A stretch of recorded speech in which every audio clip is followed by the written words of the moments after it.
Hello, everyone. Connor Lokar, ITR Senior Forecaster here for another Trends Talk. And today we're talking tea leaves, specifically reading the U.S. port traffic trends.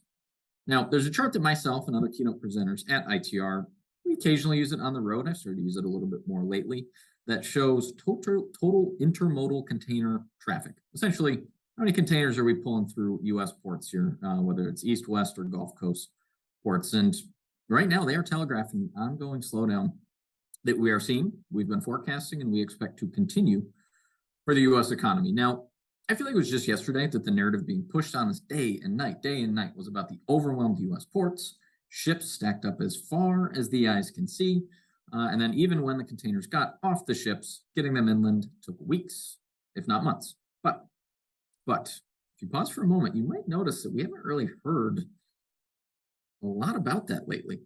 That's because port pressure is officially, and in some cases precipitously, easing around the United States, and that's generally not a great sign.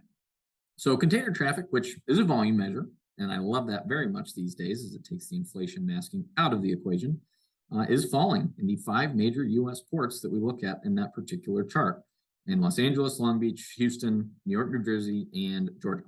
Now, the worst of it is occurring in LA and Long Beach, and your initial temptation is probably to explain that away because the West Coast issues have been stemming to ongoing labor negotiations there since last year, which I'll concede happily. But many of those imports, part of the reason it's down so much is they've rerouted those to our other ports. And if our import consumption was really robust on a volume basis on a whole, then we would see that the LA and Long Beach declines more than made up for in the other ports.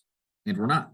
We are still seeing declines in the Gulf. We are still seeing declines on the East Coast. Again, not as bad, but still falling with the support of those rerouted containers. So I think this is further supported by really the underwhelming inflation-adjusted retail numbers that we saw in November and December of 2022, which did come in below their same months, respective months in 2021 on a month-over-month basis. Now, they weren't disastrous numbers, which the media tried to tell you, but they weren't necessarily stellar either.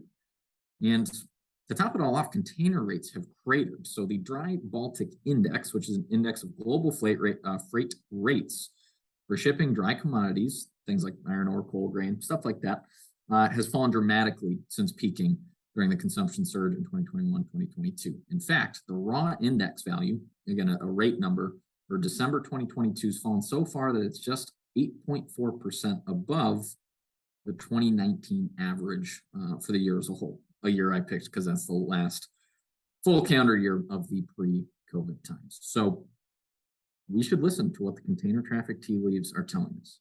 Container traffic, container rates started to roar higher as early as the second half of 2020, really serving as a precursor for the aggregate inflation and supply chain woes that really came to define our lives for 2021 and last year and in 2022. And I think they're equally as important now as we progress through the backside of the business cycle.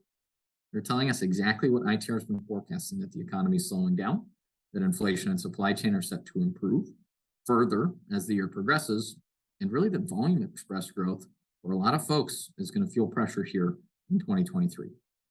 So, are you paying attention? And are you prepared? Something to think about. Thanks for stopping by, and we'll see you on the next one.